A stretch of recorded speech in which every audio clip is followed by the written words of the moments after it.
We have a special guest, Marcel Dios. Is that the right That, that is pronunciation?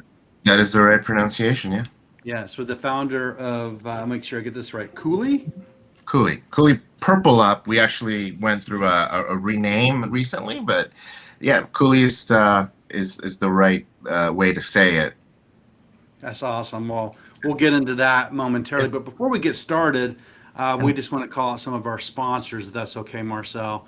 yeah, So, yeah. first of all, Adam's company, Alias Advising. Adam actually advises companies, if you think about when you need to get a product in the can, formulation, the whole bit. Adam is the person to go talk to everything operations and Amazing, an amazing. expert in that space. So he'll geek out with you about your journey, about how you did this, and soup to nuts, because he's talked to a lot of great brands over the years, It's great amazing. background. So that's Adam's company. And then Bev Assets, Alicia Vargo, thanks for the sponsorship of Bev Assets. At Yeah, Bev Assets, we actually help people with their commercial strategy and route to market and go to market plans. A lot of times we'll help them find distribution and customers at the same time in parallel, and we act as fractional sales leads for a handful of companies as we move forward. And then our friend Ryan at Rocks Advising, Hallerman, they have a group of companies which Adam and I are part of, that actually provide resources to companies from everything from logistics to go to market, and they really help really early stage companies, great. get started, to companies that are already established in the marketplace. And then can't forget this, our beverage sponsor, Jay Williams. Jay, I'm out of water, man. I'm gonna say it again, but Freebird, I loved it so much. I burned through my two cases, but Freebird is a water brand owned by Jay Williams that has really taken off. They just got into Walmart recently, but if Oh, great. you can find them, you can find them online. They're big in the southeast, big in got into Florida just recently, but doing well. So thank you, Jay, as always, for supporting us. So to the business of you, the business of drinks. Marcel, Yeah, I don't even know how we found each other. To be quite frank, we've been yeah. running Drink Up for about 4 years, Adam and I, and we'd love to have founders like you on. So thank you so much for taking the time out of your day No, to join us. We really do appreciate that. no, I'm grateful. I'm grateful for this. I mean, the fact that people are so excited about beverage and it's such a interesting space to be in. So thank you for giving me the opportunity for sure. Oh, 1,000%. So it's where are you located? Los Angeles. So it's early though. You had to get up early to join Adam and I. Uh, Oh, I've got a 3.5 year old, so early is no longer a time zone. It's more of like a need. Yeah, but I early it is. Yeah, here for sure. that's great. So we were talking about you and I met a couple weeks ago, and we were talking about your brand here, and it's cool. If I got it right there. Yeah, that's So it. is that Cooley there? By the way, is that Cooley? That is Cooley. Yeah, That's the that is mascot. our little mascot. Yeah, yeah, yeah. So tell us a little bit about why the heck did you grow up in the beverage business, or you just wake up one day and go, "Hey, man, I want to just come out with a beverage, and it's a family recipe." Like, tell us the journey a little bit. Definitely don't come from the beverage space. I come from the entertainment side. I was a music composer for many years, and then I pivoted to being a screenwriter and developing stories.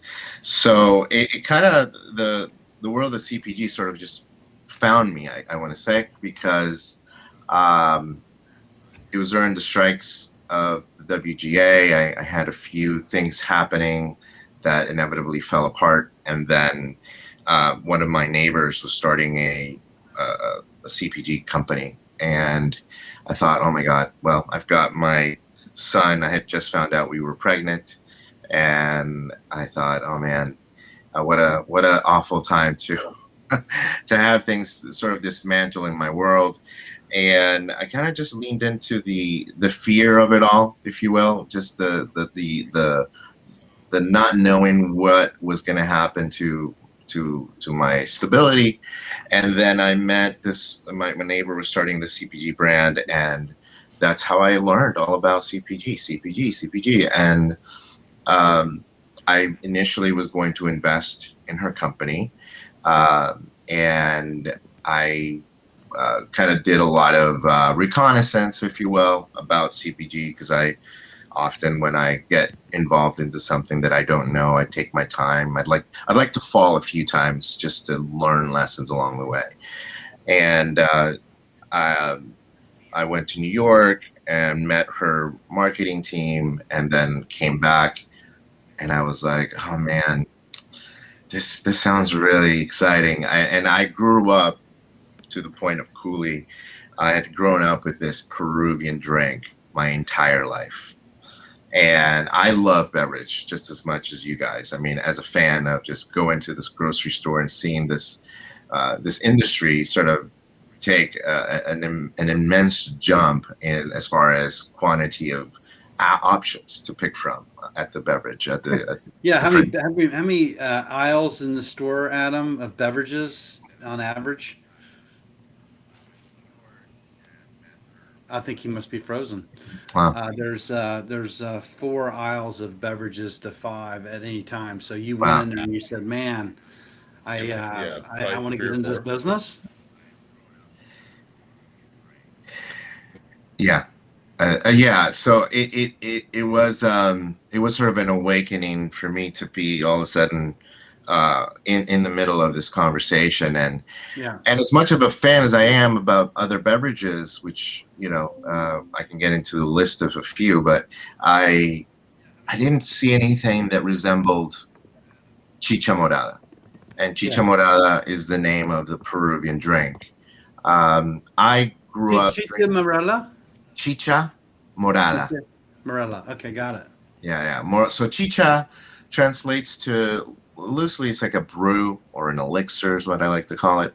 And then morada is purple in Spanish. Got it. Um Is that the so purple? What's it called? Purple corn? purple corn, correct. And it's Got it. it's made with this amazing commodity that nobody knows about yet, or they're starting to pick up speed on the knowledge You of. told me China's getting into it now. Correct. China, yeah, I mean, the economics of all of this is really exciting for us. And I didn't know, obviously, when I made this decision to do this, I didn't really know these details. I learned them as once I made that decision to do it. I'm like, okay, well, what am I So wait a looking minute, you at just here? dove in. You didn't know the details of Purple the corn's purple corn, viability? right? No, You just no. I want to make a really cool Peruvian drink, and Yeah, and I bring it want to to market. package it. I want to package it in a neat, unique way and appealing, and it's all about brand, right? I mean, it's like you Yeah. have. I read an article that in the '90s, consumers, you had about 5 seconds to grab their attention, but now that real estate and time has dropped to 2 to 3 seconds. So it was really important for us in the inception of all of this to make a brand that stood out. And I think we've done that. I mean, there's always room for improvement, obviously, but that is the short story of it. Is my mom and my grandmother had a very different way of making chicha morada, and I kind of took their recipe and ran with it. Oh, that's amazing. And how long have you been in existence? Well, you mean like in product and all that fun stuff? Yeah. Since September of last year, So you're 1 year in. almost. And where are you selling at? Are you selling just in Los Angeles?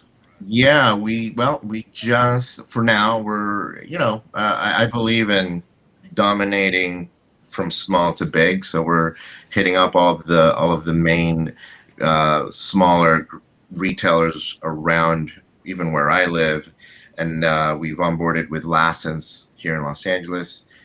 Bristol Farms is going to happen in June, and That's I huge. hear. You got into Bristol Farms? Yeah, Congratulations. thank you. It's a long waiting game with them. They have something called an innovative end cap, and that's where new drinks come in. and they just kind of give you an end cap to see where where that product. How long is that end cap on for? 60 days, 90 days? I think it's 90 days. 90 90 days. days, and Yeah, then if you get movement, then then you go to the next step. Yeah.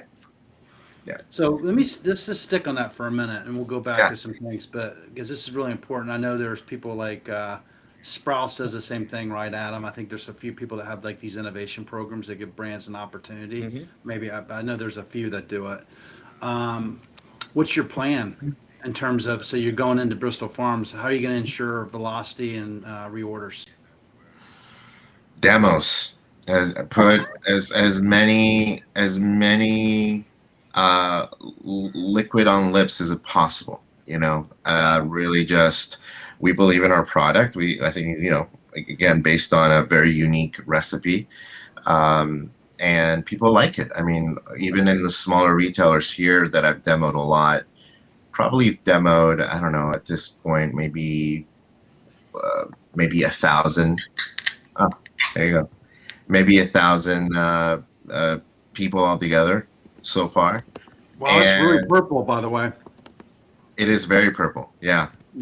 Yeah. Purple corn is naturally very purple. That's what makes it so brilliant, is that in that purpleness is where all the antioxidants live. And so this is the drink of Minnesota Vikings, man.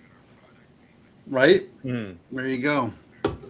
So demos, you're going to demo the heck out of it. So every weekend you're going to be in those stores. How many Bristol Farms are there? We're going to be in 13 doors with Bristol Farms. That is amazing, by the way. 13 doors. So you're going to be doing 13 demos every week? That's the plan. Yeah. We've got a demo team that we've hired, and, we've put some money into marketing materials and demo material, but yeah, that's the trick. That's the name of the game. And that's your golden egg, man. That's your golden goose. I mean, to the opportunity, because if you can prove velocity and demand, and they're giving you the opportunity, those 13 stores become 30 stores, and 30 stores become 60. So I love that you said that. Adam, I'm hogging the whole conversation. I know you're back. Any deep thoughts here as we go deep on this? Yeah, can you guys hear me okay? Yeah, I can hear you now. Okay. Yeah, I mean, I guess, so Marcel, you said you started, was it September of last year? Yeah. So that's 8 months or so. So I guess in terms of, obviously we're not looking for the secret sauce or the nitty gritty details, but just in terms of, walking us through the timeline of, how long did getting the formulas done take? How long did finding a production facility take? Getting to production, like what were some of the hurdles you came up to, or either are still dealing with, or that you overcame along the way, just from like an ops perspective? Yeah, I mean, daily hurdles, right? What I've learned, I used to think I used to work in the toughest industry, film, but CPG takes it all the way up another notch there. I mean, look, some of the things that I dealt with were at the time, even from learning that the co-packers don't really care about the little guys. They make room for us, but ultimately we get shoved down to down the list to try and meet production, right? Like co-packers, some co-packers have been very willing to take us on. Other co-packers are like, they're not interested unless we're producing a certain type of volume. The co-packer that we ultimately went with have been treating us really great. They're busy.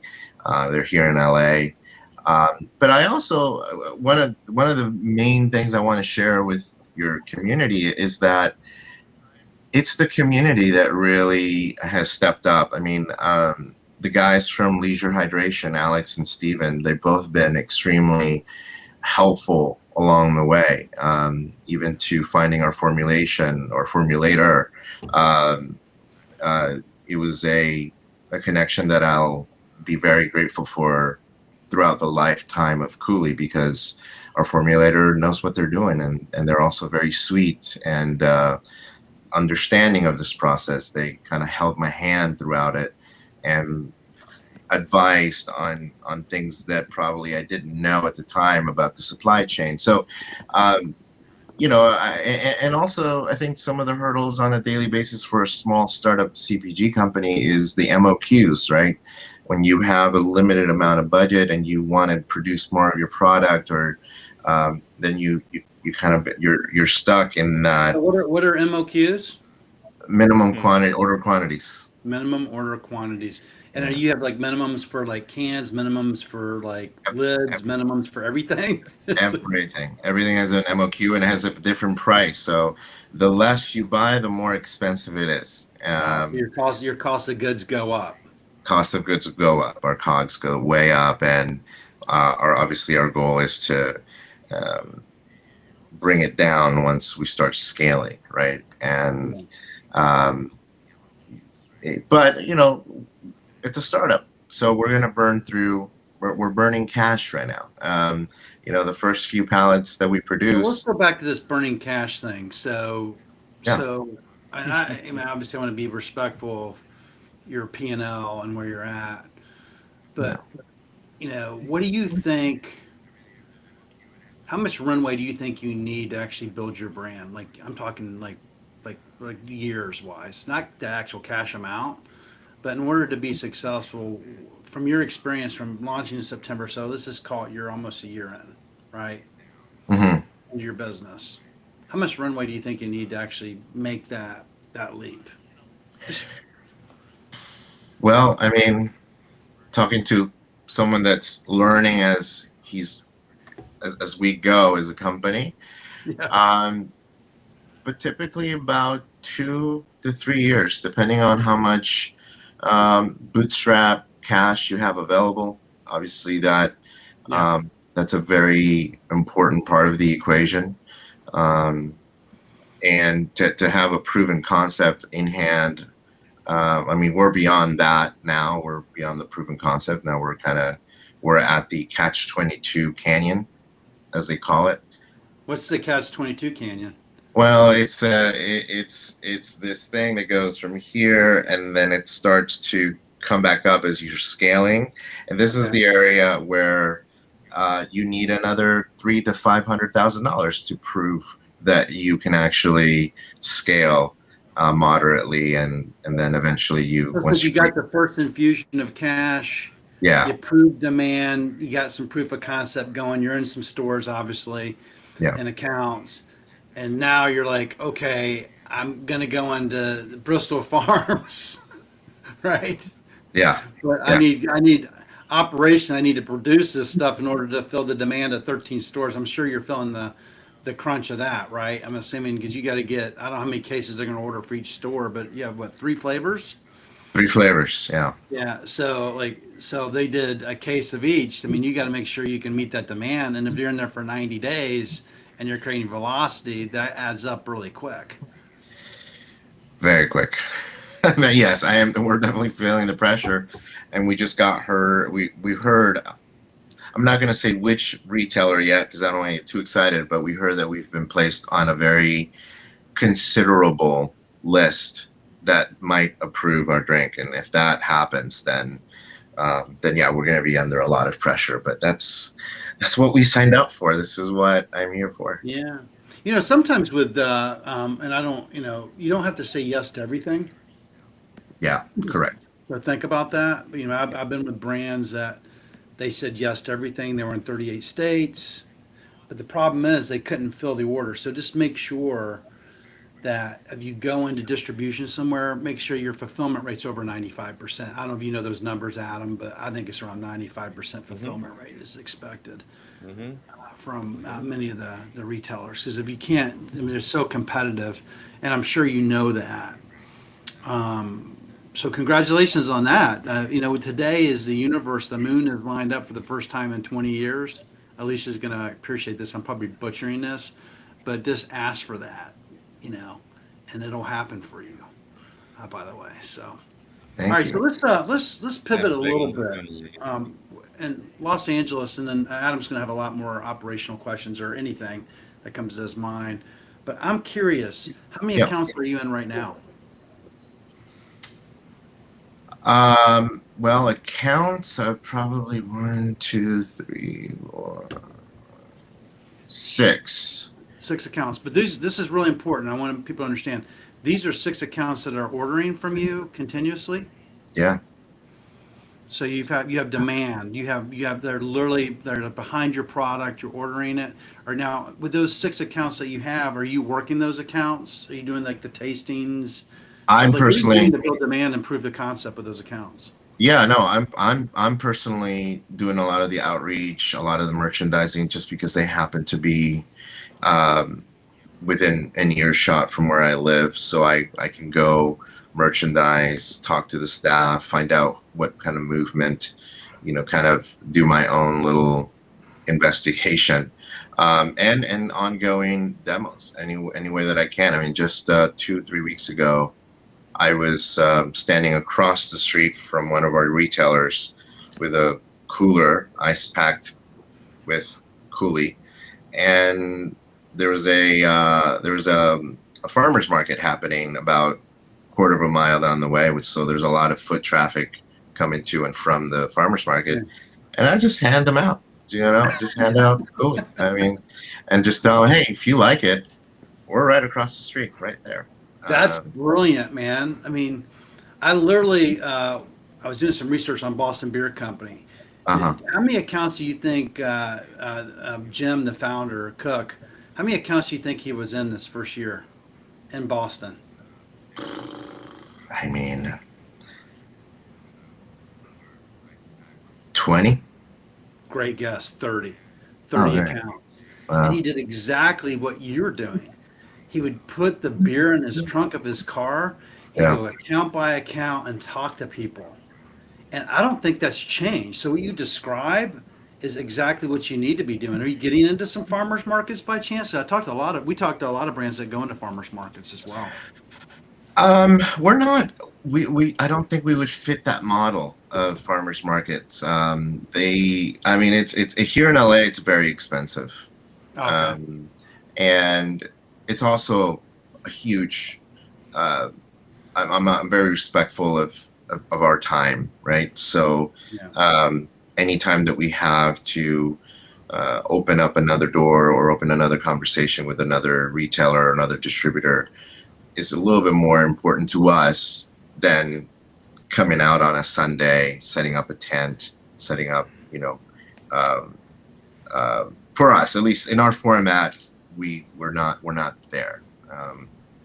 But I've seen a lot of brands that have come from the farmers market um, format and then into retail. That's worked great for them. Adam, any questions, bud? Yeah, I think corn's obviously a produce, right? Um, so for as much as you're comfortable sharing, right? Because as the ops guy, to Sam's point, right? I'm not a chemist. I'm not a production facility, but I do help people plan productions. I help them make their cogs more efficient. I help them understand formulation and formula efficiencies. I got a lot of friends who are formulators and work in the space.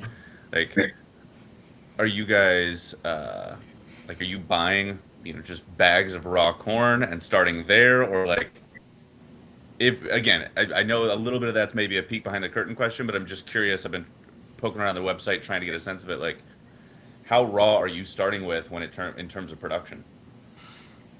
It's a great question. I mean, I'm comfortable sharing some of our secrets. But no, we do buy from a Peruvian farm that sources the purple corn, and Mhm.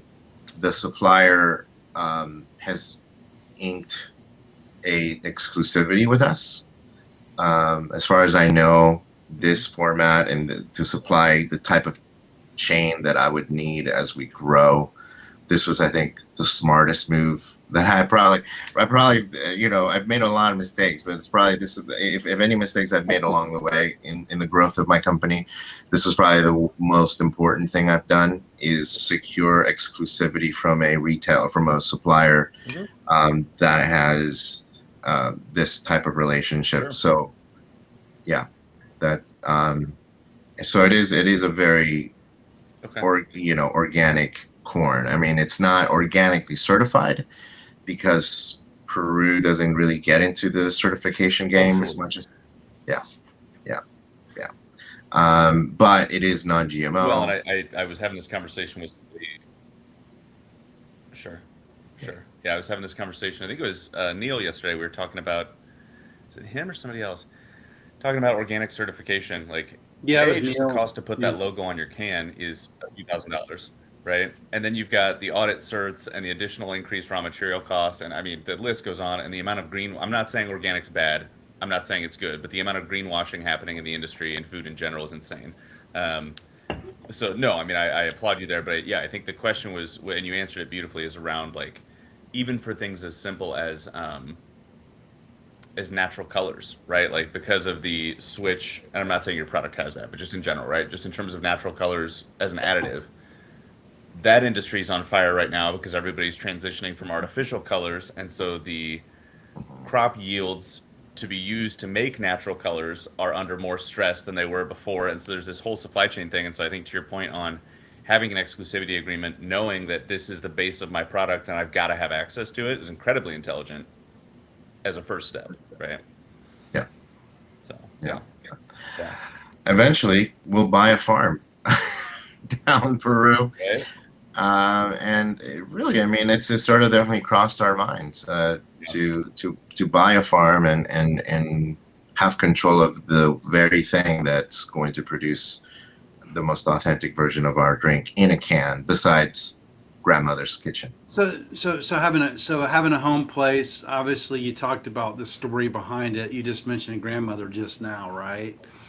Yeah. What's interesting to me is, the beverage category is a crowded category. When when you go into a store, there's literally 5 to 6 aisles of beverages. They're all over the place. So Yeah. it's like this ocean of beverages. Yeah. So what are you doing to stand out amongst that ocean of beverages? I mean, look, sometimes it's as easy as even striking up a conversation with some of the store managers. I'm a very personable person.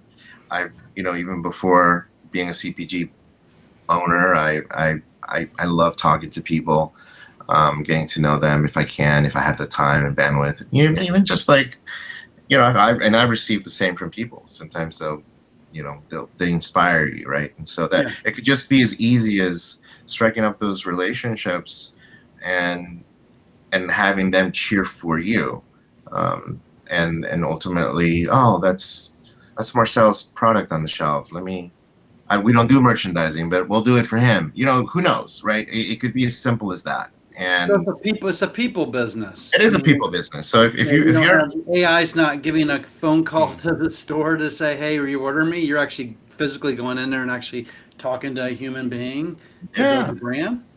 And I'll bring them a case. Say, hey guys, here's a case for you. I mean, it has to get done. It has to get done because people are people, and we're all very sensible, and we're all triggered, whether positively or negatively. But that's what's been most helpful for me. I've gotten to this point because of that merit of being able to just be a human being, a good human being. Well, you're getting ready to triple your business. Congratulations on that. So Thank from you. an operations standpoint, what kind of obstacles are you facing right now in order to get there, and what are you doing to overcome those obstacles? Thank you for saying that, by the way, Sam. I mean, I have a lot of pressure, but yes, I do see where we're headed.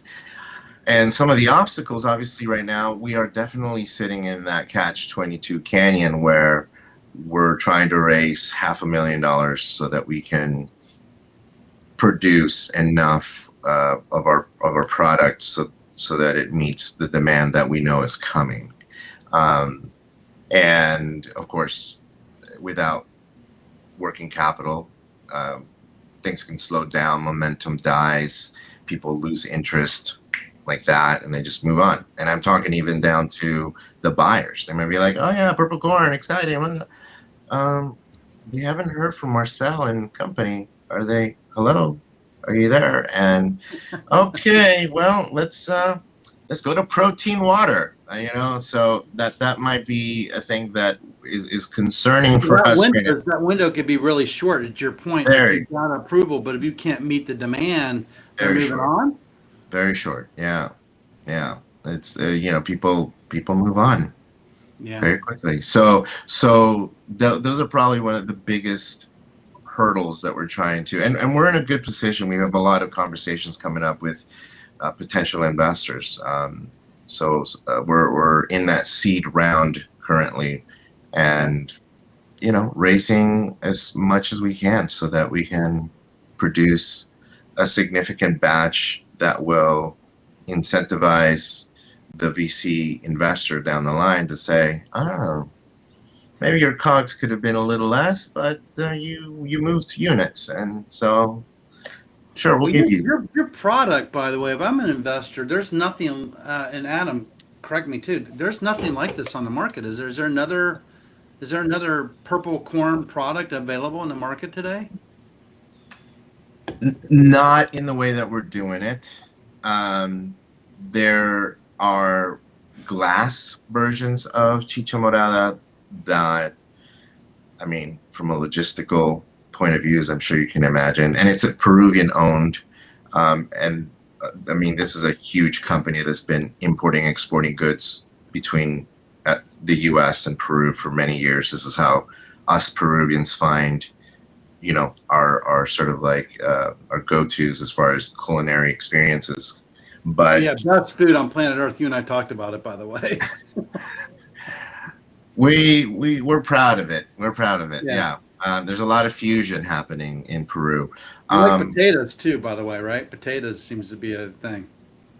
Well, a lot of people don't know this, and I think that's the other interesting point about purple. I'm proud you brought that up, but potatoes are a very Peruvian crop. I mean, it is a crop that has been taken out of Peru. I mean, it's the only place on Earth that it used to be that would grow potatoes. So potatoes Oh, wow. come from that part of the world. Yeah. Oh, wow. There's a chef in France. I forget his name, a popular chef that has a plaque and says, and thank you for the Incas for their contribution of the potato.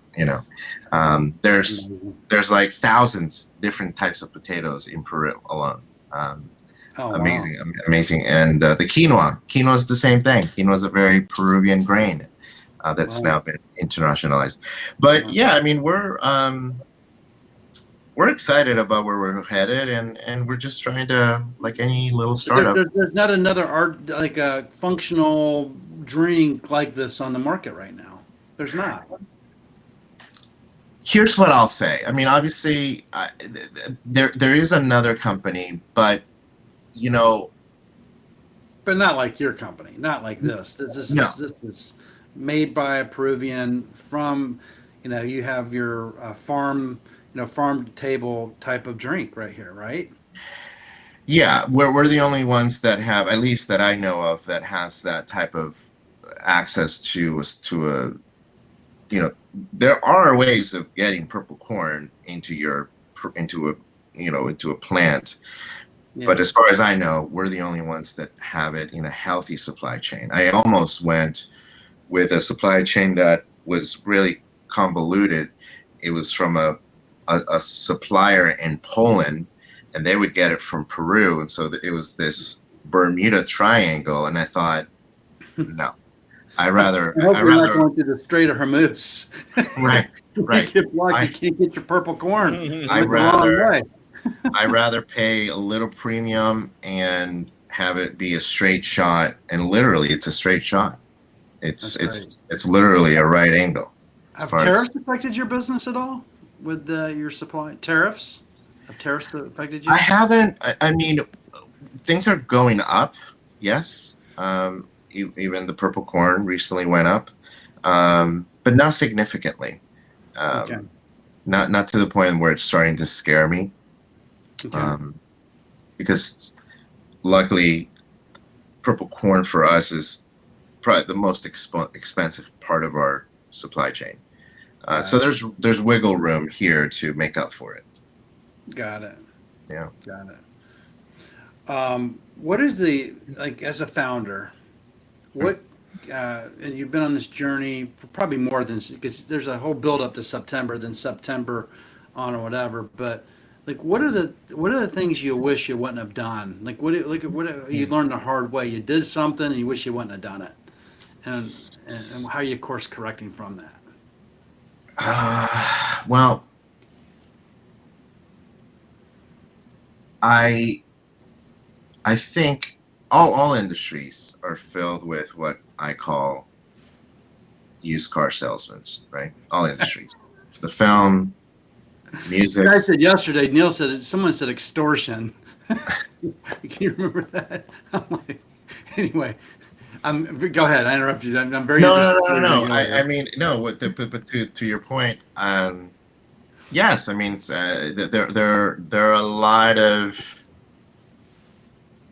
There could be a lot of good in being like you guys and Adam and what you guys are doing, to helping somebody with passion be like, hey, I really have this idea and I don't have the knowledge, so let me hire a consulting company to help me figure that out. And that would be Adam, by the way. Adam would help you in that first part of that journey. correct, and that's an amazing opportunity for both Adam and the future founder. Yeah.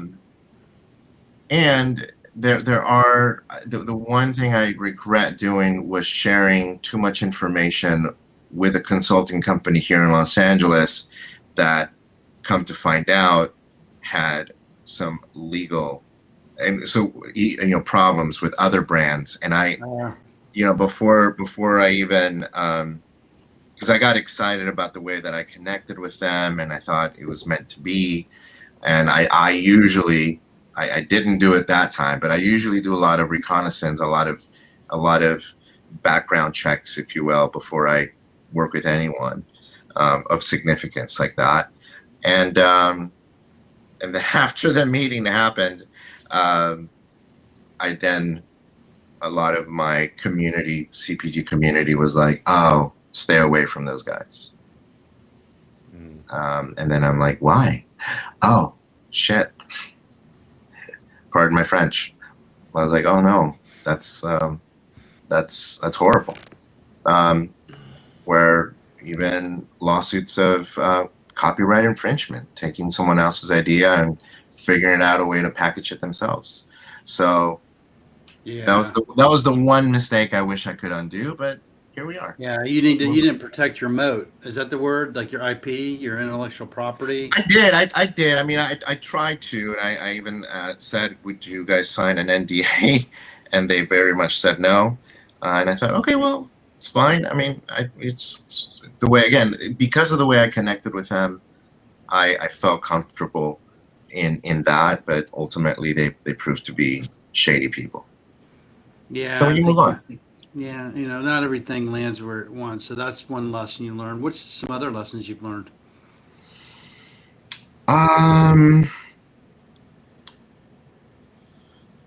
Learning to say no more, learning to say no. I think that's important. Sometimes as a founder, you can get very excited about the possibility of a relationship or where it could go with, specifically as you're starting out, to fan out your purpose as a company. And sometimes you have a limited amount of time in the day, so don't overwhelm yourself. It's okay. Yeah, you need to meet. She was on our podcast, Jayla Siciliano. She's out of Santa Barbara, California, I believe. Anyway, she founded a beverage brand. She ran it for about 9 years. Mark Cuban was behind her. She was on Shark Tank. But she has, you should go on her podcast too. It's called Seed Money Podcast. Seed Money, okay. Yeah, so I'll connect you. But I think it'd be interesting for you to talk to her because she's lived exactly what you're describing, like to the nut. And then she also understands that cash and that VC world. And I would say that's her expertise, just like Adam's his expertise. And and my expertise. But we want to get you to a point where you're ready to, there's five levels of a brand. I always talk about this. There's foundation, Mhm. there's build, there's growth, there's scale, and sustain, right? You're probably right now, you're like kind of that, like you're kind of growth now, right? So you're past the foundation stage, I believe. You're in those 6 accounts, you're getting ready to go into 13 more accounts, you're gonna be in 21 accounts. But that's a critical stage, right? But congratulations, because a lot of people never get past this stage right here, and you got past. That's the hardest part. Would you agree? Like your last years have been a hard year. Yeah, very, very hard, very hard. The uncertainty of it all. So I'm curious because we got about 20 minutes left here. Like, what are, just because it's, let me phrase it this way. Myself and Sam tell a lot of brand owners what you just said, like, be very focused about what you say no to or what you say yes to. You can flip it whichever way you want, right? Sure.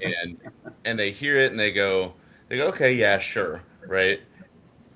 But I don't think they really understand specific examples. And as much as we, as the the consultants, right, try to tell them, they may be thinking like as just another used car salesman, right?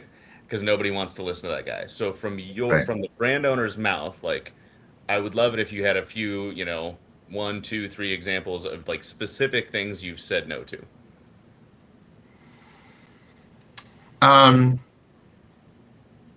Yeah, I mean, going back to even to like the purple corn situation earlier on, when I was looking for a supply chain, I reached out to this company. They're based in Poland. They were willing to give me a decent price for the corn. I knew exactly how much supply I needed. Then I went back to him and I said, hey, this is exactly how much I need for this production run, and probably 6 months after that, I'll need more for the next production run. So, and he gave me a really sweet deal, a deal that I thought was too good to be true. Now, the deal was going to be good financially, but there was that uncertainty. And I did ask him, it's like I said, you based in Poland, and then, the product has to travel internationally twice before it gets to me. What kind of assurances can you give me that, oh, well, we've been doing this systematically for the last 9 years or whatever it's been, and by the time you need your next supply for your next run, we'll already have stock of the purple corn, so I can even, as a favor to you, order it and put it in our manifest to wrap up our supply, just to have it for you. And it would have been, I mean, it was like a 50% decrease of what I'm paying for purple corn now. I mean, it was significant. That was going to be my next question, was like, how much of a pill was that to swallow? 50% is a big pill. Big pill. And I said, okay, well, let me think about this. And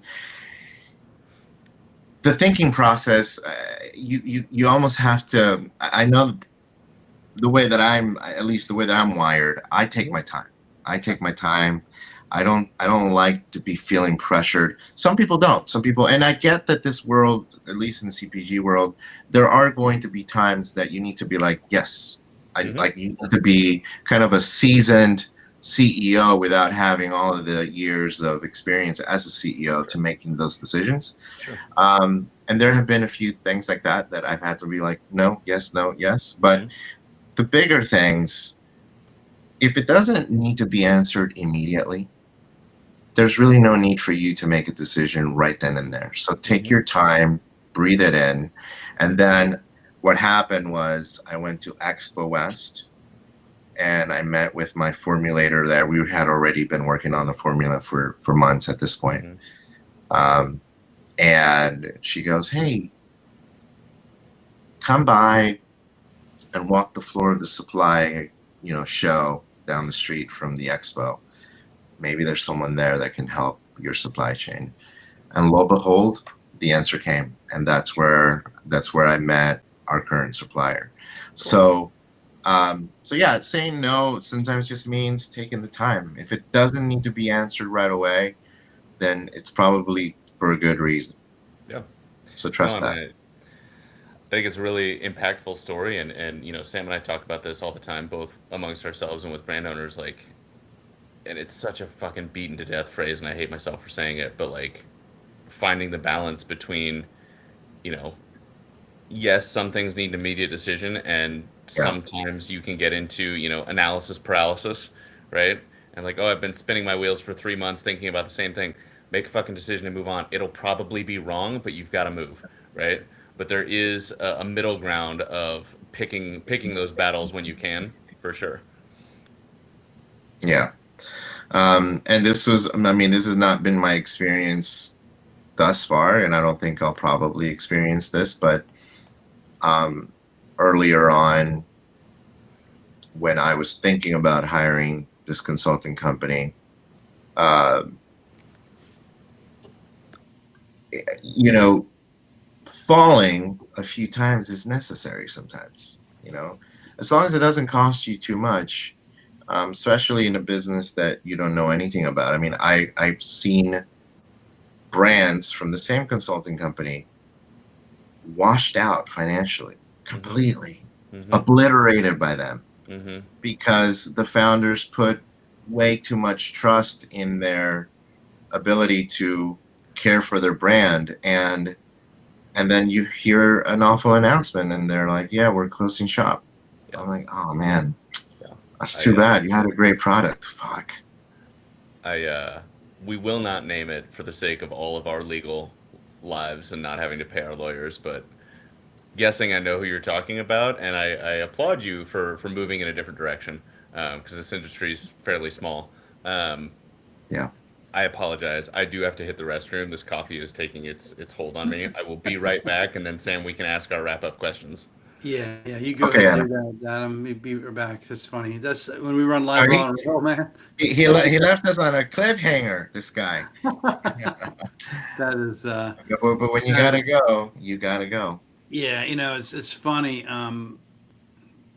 Look, this isn't for the faint of heart, No, this business at all, and I applaud you for still being in it. The failure rate is at 95%. I thought it was 99. Maybe it could be. I think, but the difference, we'll get in a second, but the failure rate's awfully high. And Adam will ask the big question, by the way, when he comes back, the cliffhanger. But when you think about what you've done, you go out there in the marketplace yourself. It's your brand. It's not that consultant's brand. Yeah. It's not the distributor's brand. It's not Bristol Farms brand. It's your brand. And I love hearing you say, like, hey, I'm out, like you said, tastings, and that you go into those accounts and you bring them a case and you hand that case to folks. That's exactly what we tell founders, especially the foundation brands. I tell brands all the time, I'm like, look, we might not be the right stop for you today. Yeah. The best thing you can do yourself is go work the market yourself. I literally told a brand this. I said, you should move to Houston. You and your brother should go open up 100 accounts. After you open up 100 accounts, give me a call. Because we have sales reps across the country. We can put people in market, but we're retained. Yep. And we don't have a crystal ball. How many no's? Here's a question for you. How many no's to get to the 6 accounts? How many people did you see before you got those 6 accounts to say yes?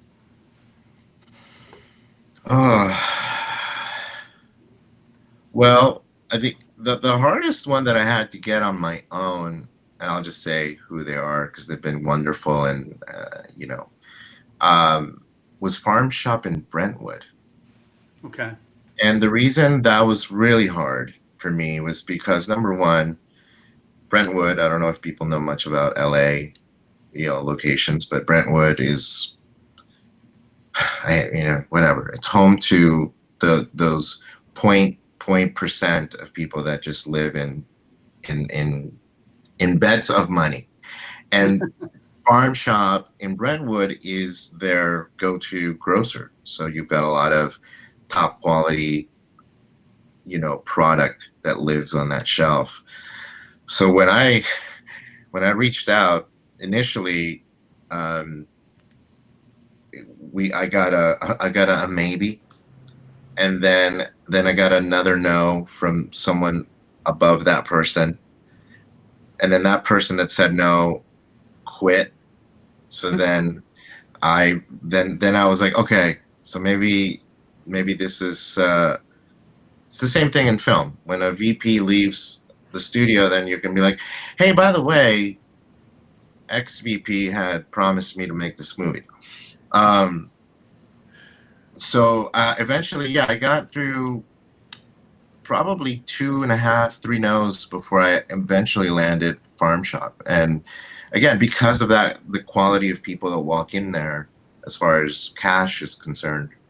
But you just didn't walk in with your product and get distribution. You had to go back and ask a couple more times before they Yeah. distribute. And what's the time frame of that, by the way? How That was quickly did that happen? 2 months. 2 months. Yeah. Yeah. But it's again finessing it. You had to, and I also I like to go there sometimes when I used to be able to afford it to eat some of their amazing breakfast. So they knew me there just as a consumer, I and can tell you, you're going to sell your brand for $3 billion in the next 3 to 5 years. Sam, Adam, if that happens in the next, let's say 5 years. Yeah. If that happens in the next 5 years, you both will be receiving a call, and I'll say, hey guys, just because here's the keys to your Lamborghinis, you could do whatever you want with it. It's recorded here. It's going to happen. Alicia knows it too, because I just put it No, in you don't know me, but I would be known to do that. I'm the type of person that if I say it and I can have it and I can do it, then I would. So Say it to the universe, man. Shout it out, bro. so you guys could sell it, or you can put it in your garage, whatever. It's yours. So, but look, I mean, again, it's all relationship based, and and like to just be a good person and have fun. As long as you're having fun. That's amazing. So the most important question, Adam, you want to ask that question? Yeah. So Marcel, what's the difference between success and failure? Oh man. Well, the main difference is that you shouldn't be afraid of failure, because there's always something to learn from your failure that will take you to your next success.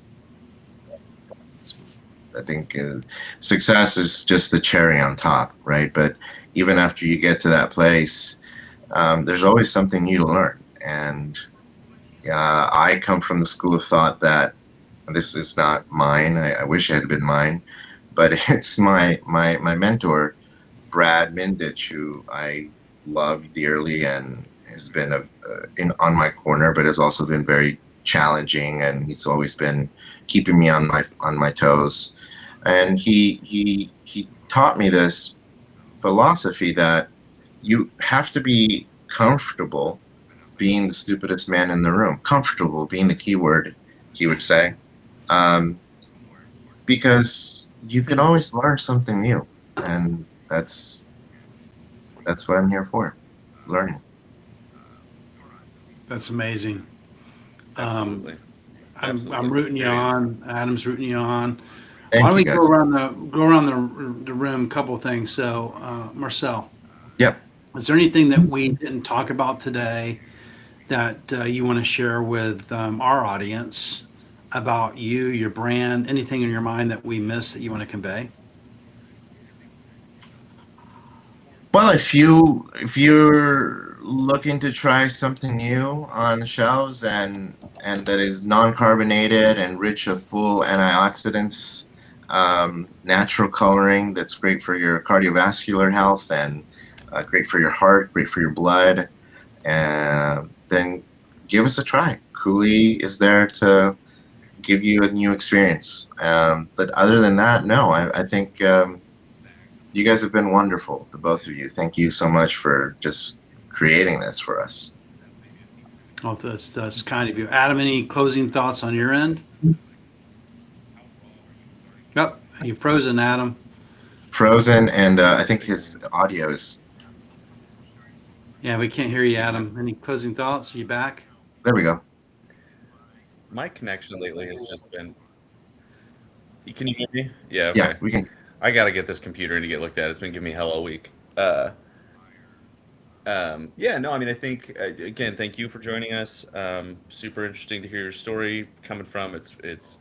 I say it all the time, but the number of people that come into beverage or CPG from the arts, as I'll refer to them, right? Like radio, film, music, that kind of stuff. It seems to be a larger number than one might expect. So I always find it fascinating when I can add somebody to that list. Really? That's funny. Thank you to. Yeah, the number of former musicians that I talk to that are either former musicians, former radio people that are in this space is absurd. It's probably 40% of everybody I know in this world. Wow. Thank you to Alicia and Kogs and Martin for joining us in the comments. Good morning, all. And yeah, I mean, I think my closing comment is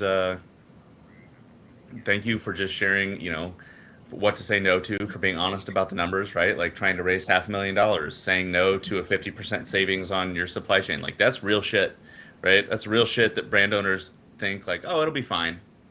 Sure, like there is a way through that. There is a solution, but that's a difficult fucking hurdle to overcome, right? So that's it. That's the call out I want to make. And again, thank you for joining us. Yeah, that's awesome. Thank you, A couple of things on my end to share. First of all, Marcel, thank you so much again for joining us. Thank you. I loved, there's not a right answer to anything, but I did love your answer. And when you said you got Bristol Farms, and I asked, what are you going to do in order to drive demand? And you said tasting, sampling, which is the number one thing in beverages, by the way. If you're going to invest anything, get the can in hands, as people say, because that's going to go a long way for your brand. Because one can in hand equals 10 more people knowing about your brand, because they're going to tell 10 of their friends about it. Yep. So I think that's a great way to build. The other thing is just being willing to say no, which you had an opportunity to save 50% on your cost of goods on your corn, and you saw something that the path would be better. So I think that's great advice to any founder out there, is to step back and slow down. Which you said that too. You said, look, I'm not quick to make a decision. I know when I have to make decisions, but often I move a little bit slower to make the best decision. One of the best piece of advice I got when I was interviewing with the Miller back in the days, I was talking to a psychologist. She had to go some psychology interview, but he said slow down to speed up. And I think that's really good advice. We all were running 1,000,000 miles an hour in that. And I do believe, I got a call to Alicia. She had a couple things here in the comments. If you don't have the answers today, the solutions come. Trust the process. And I think that's great advice, Alicia, as well, that we all need to take from this, because things happen for a reason. You don't know why they happen, but they do.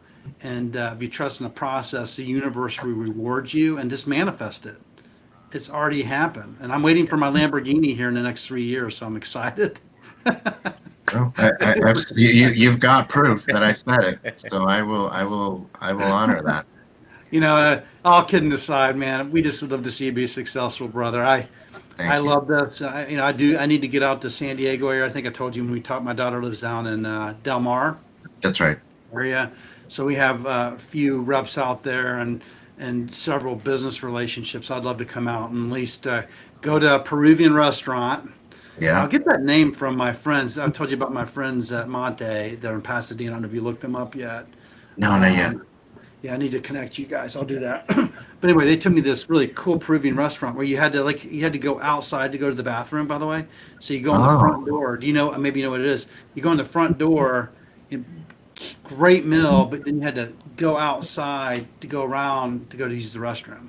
Oh, no, I didn't. Okay. I have to. You cut through the kitchen. So it was like, it's like a long kind of like strip mall kind of thing. There was like, the restaurant, then you had the kitchen, and in the back they had the restroom. Oh man. Well, I just had my gallbladder removed, so I need to get me some Peruvian food. I haven't been able to eat regular food for about 3 months. Jesus. So, Oh, uh, I've so been there, by the way. I've had my yeah, gallbladder removed too. yeah. So and I got to get Adam some coulis too. So Good lord. please, If you're Yeah, you do. please. Some coolie, Adam. Well, Adam, is going to upgrade Okay. his computer hopefully in the next Um, couple of weeks. if Go ahead. Go. this thing's pissing me off. If you guys can hear me, I would gladly take some samples, and B, there's a restaurant here in Minnesota called, I'm forgetting the name of it, but it's it's a Peruvian Japanese fusion restaurant, and it's delicious. And so if you're ever in town, Sam and I would love to meet up and have a meal with you there, because I didn't know how much Japanese influence it kind of shares culinary experience with Peru. But yeah, it's fantastic. It's in a little town that my wife works in. So when the time comes, we'd love to take you there. oh my God, that'd be great. Yeah, I mean, Peru was ruled by a Japanese man for 10 years. Um, so Peru's very, very well versed in the Japanese culture. Um, Now I'm going to be Googling that to look for that. yeah. Well, thanks everybody for joining us. We'll Dude, thank shut you. her down. It's a little after 10:30. Marcel and Adam, please remain on the line. Everybody, thanks for joining us on Drink Up this weekend. We'll be back next week, live, raw and real. I think Adam will be here. We're going to try to figure that out. But I got a big wedding next week with my daughter. So I might be taking time off from Drink Up, or we'll move up the time during the week for a happy hour. But thanks again, Marcel. Thanks again, Adam. Everybody have a great Thank you. Saturday. Thank you.